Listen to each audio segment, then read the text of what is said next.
তোমাকে আর বলাই হয়নি, আমি গোপনে তোমার জন্য বুকের ভেতর কত কথা জমিয়েছি। একটা অদৃশ্য ভয় আমার ছিল, সম্ভবত তোমাকে হারিয়ে ফেলার ভয়।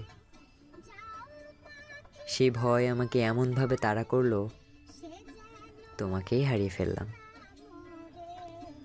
আর বলাই হয়ে উঠল না বুকের ভেতর জড়ো করে রাখা ওই সব কথা।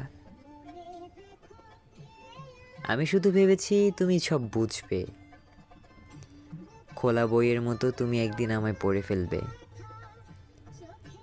আমার চোখের মাঝে চিন্তার রহস্য তুমি জেনে নিবে আলগোছে। আমার দুই ঠোঁটের মাঝে এসে আটকে রাখা অব্যক্ত কথাগুলো বোধহয় শুনে ফেলবে কান পেতে গোপনে। তুমি ধরে ফেলবে কেন রোজ বিষণ্ণতা হাতে পায়ে মেখে জীবনের দিকে এগিয়ে যাই আমি। অথচ দেখো, তুমি পারলে না, আর কোনোদিনই পারবে না।